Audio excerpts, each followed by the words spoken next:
Investir en bourse, ça peut faire peur, mais surtout ça doit vous faire sourire. Salut, moi c'est Théo et bienvenue sur la première vidéo de ma chaîne Théo Finance. Ici on va parler des investissements. Au passage je tiens à raconter que tout ce que je partage est bien évidemment fait à titre éducatif. C'est simplement à travers mes propres investissements que j'ai fait par le passé et que j'envisage de faire par l'avenir. Mais en aucun cas ce ne sont des conseils en investissement que je vous donne. Comme tu as pu le voir au titre de cette vidéo, on va parler aujourd'hui de l'investissement en bourse.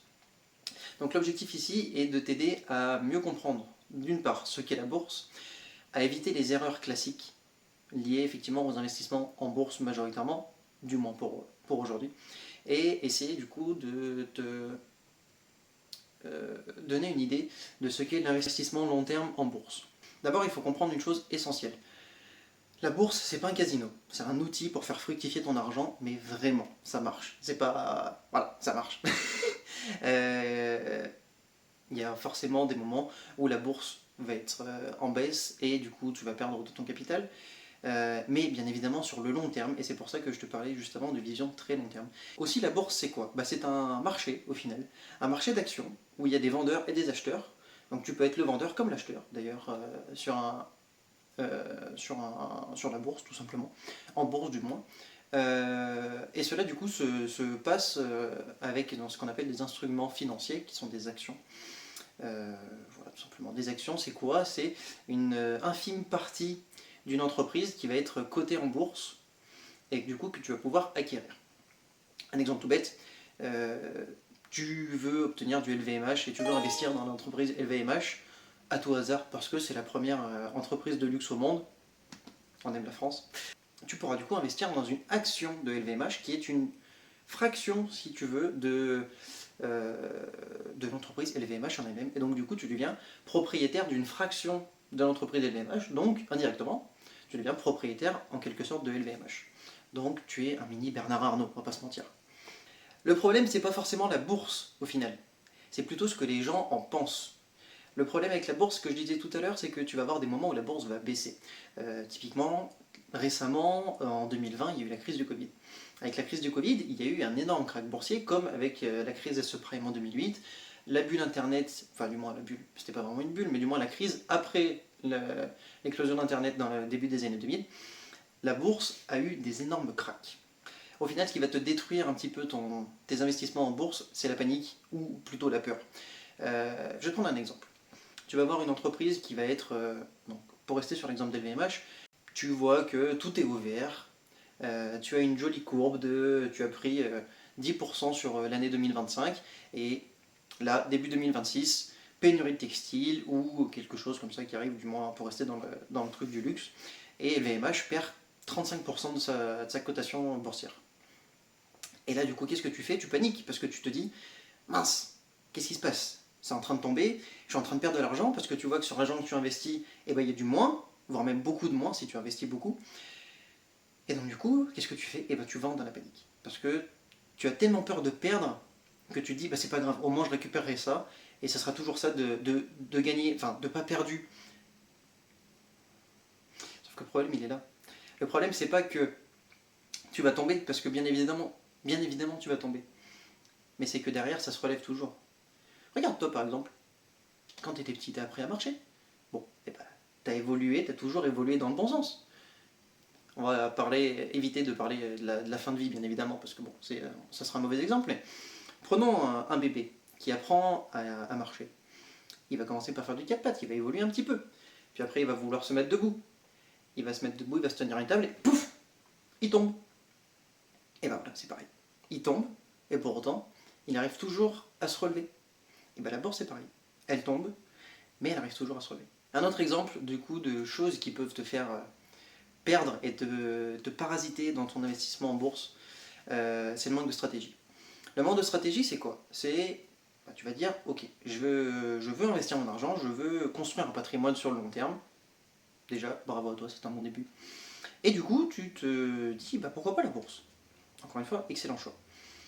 Et sauf que tu sais pas trop dans quoi te lancer, c'est normal quand on commence, même moi je suis passé par là, et il y a encore des moments où je me demande si ma stratégie est toujours optimale, parce qu'on va toujours chercher le petit truc.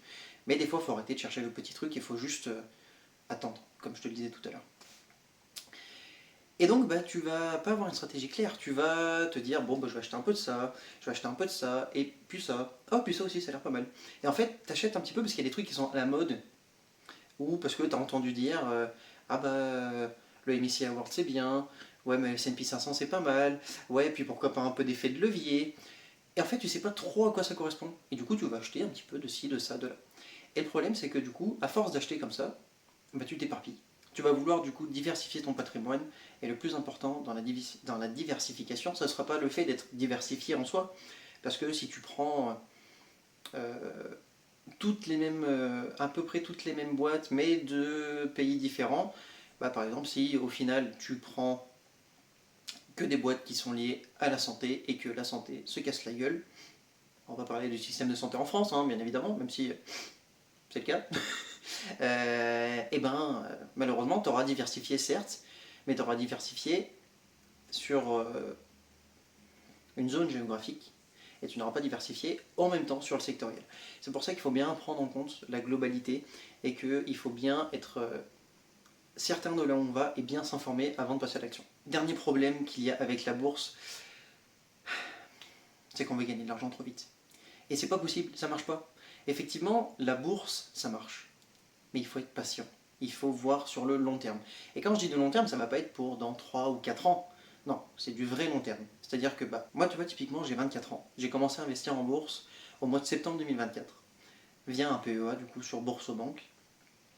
Et ben, mon long terme, au début, je pensais que ça allait être effectivement quelques années. Et sauf que justement, c'est en continuant de me renseigner, de chercher, de faire mes propres recherches, du coup, que j'ai compris que du long terme en bourse, pour pouvoir profiter des intérêts composés, donc c'est-à-dire des intérêts que tu vas générer, qui eux-mêmes vont générer des intérêts, et c'est ça qui fait que la bourse va t'enrichir, et pour pouvoir profiter de ça, il faut avoir une vision long terme, mais qui pour moi était impensable en fait. C'est-à-dire que il faut au moins une quinzaine ou une vingtaine d'années devant toi pour que cet argent soit productif. C'est pas en un claquement de doigts comme ça que tu vas faire 300 000 euros en bourse. Non, pas du tout. Ou alors, dans ce cas, tu n'as pas besoin de la bourse, c'est parce que tu as déjà un compte en banque bien rempli et que tu n'as pas forcément besoin de ça pour continuer de t'enrichir.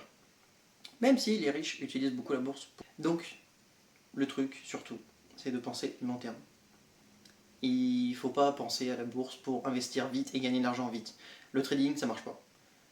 Le but n'est pas de battre le marché, le but est de suivre le marché et de réussir avec. Alors, comme tout, on réussit et on perd avec. Mais rappelle-toi de l'exemple du bébé de tout à l'heure. Le bébé échoue pour mieux rebondir. Du coup, pour moi, il y a quand même 3 règles qui sont simples. Je te les ai plus ou moins déjà un petit peu données, donc je vais quand même juste faire un petit rappel et ajouter la dernière. La première, du coup, tu la connais, ça va être une vision très long terme. Donc, on va miser au moins sur 20 ans. La deuxième règle, ça va être de diversifier son portefeuille de manière géographique ou sectorielle, c'est ce que je te disais. La troisième règle que je me fixe, pour moi en tout cas, et qui pour le moment marche plutôt bien, c'est d'investir de l'argent dont je n'ai pas besoin dans les 6 mois. Pourquoi ? Parce que pour investir en bourse, il faut investir de l'argent dont on n'a pas besoin, théoriquement, dont on n'a pas besoin du tout. Parce qu'on va pas se mentir, on a tous besoin de l'argent qu'on gagne, et quand on va le gagner, il y a tout le temps un moment où on va se dire si je faisais ça avec plutôt que de l'investir par exemple, et si je me faisais plaisir, et si nanana. Il ne faut pas quand même investir en bourse ou ailleurs en se privant.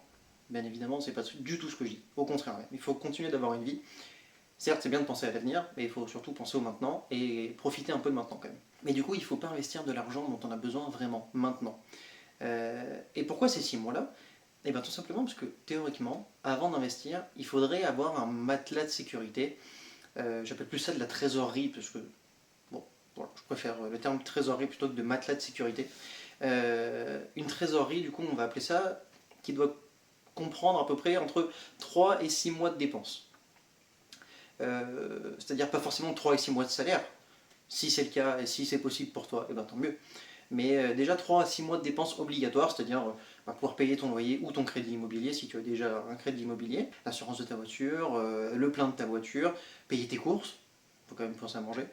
Voilà, ces dépenses-là, il faut réussir à les budgétiser, à savoir combien elles te coûtent par mois et pouvoir les multiplier entre 3 et 6 et mettre ça du coup sur un fonds sécurisé et libre à tout moment Ce qui n'est pas forcément le cas des comptes d'investissement. Un livret A, un LDDS, un LEP si tu es éligible au LEP. Qui d'ailleurs, le LEP a un meilleur taux de rendement que le livret A ou le LDDS.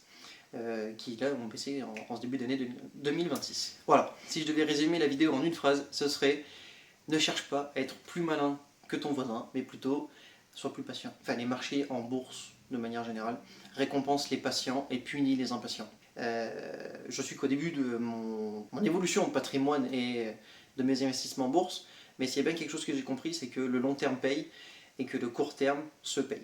Sur cette chaîne, on avance du coup étape par étape. Encore une fois, bienvenue sur Théo Finance. Je vais poster à peu près une vidéo par semaine au minimum. Alors n'hésite pas à t'abonner, à liker et à mettre un petit commentaire pour me dire, je sais pas si la vidéo t'a plu, si tu as des conseils à me donner, parce que, encore une fois, c'était ma première vidéo, donc il y a sûrement des choses à améliorer, et j'espère qu'il y en a. Voilà. Mais en commentaire d'ailleurs, le petit mot bourse pour me dire que tu es bien resté jusqu'à la fin de cette vidéo. Et puis pour le référencement, ça peut aider aussi, bien évidemment. Investis bien, et je te dis à la prochaine. Salut!